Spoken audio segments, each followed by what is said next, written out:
So I've been posting a lot of videos about the referendum coming this fall, especially that separation question. And when I do, I keep getting people popping up in the comments saying, well, why do you hate democracy? Well, let me be clear. I love democracy.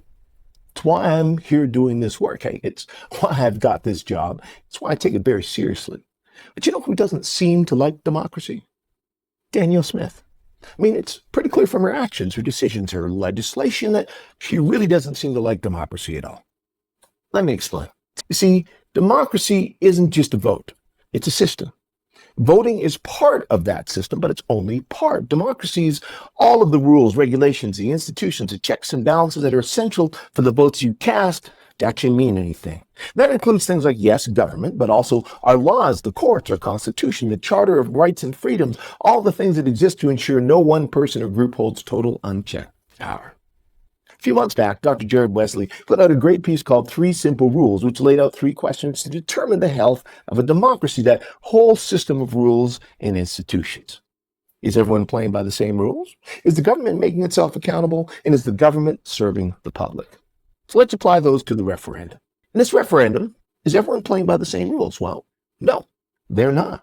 On the separatist question alone, Danielle Smith repeatedly changed the rules, the law, to help separatists get their question on the ballot. She changed the law so they only had to collect half as many signatures with twice as much time to gather them.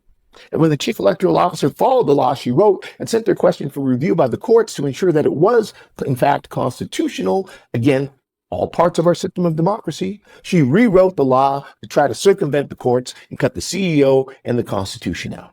And then when First Nations challenged the separatist second petition in court, and it got put on hold while a judge weighed it against the Constitution, again, part of our system of democracy, Danielle Smith did an end run around the courts and put the separation question on the referendum ballot herself. And that's not democracy, that's favoritism. One person, the premier, putting her judgment, her preferences, and her interests ahead of everyone else's. It's question 2. Is government making itself accountable? And the answer again is no. As I've noted in previous videos, the UCP have repeatedly changed our laws to make themselves less accountable, to make it harder for anyone to access information about what they're doing and how they're spending our money.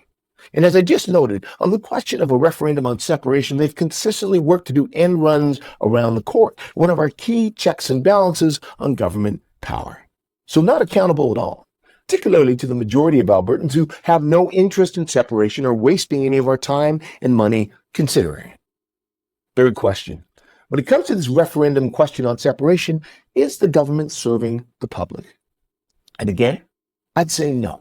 Danielle Smith is certainly serving a small minority of Albertans, the 20% or so who consistently say they're interested in separation. She's serving the 55% of her party members, United Conservative Party folks, who want that vote on separation. She's serving folks who helped put her in power as the premier and leader of the UCP, but not the vast majority of Albertans who'd rather see $130 million spent on something that would actually help them, whether it's in accessing healthcare, lowering their cost of living, or getting better education for their kids. And if Danielle Smith and her separatist supporters really believed in democracy, they would have had them do what separatists did in Quebec.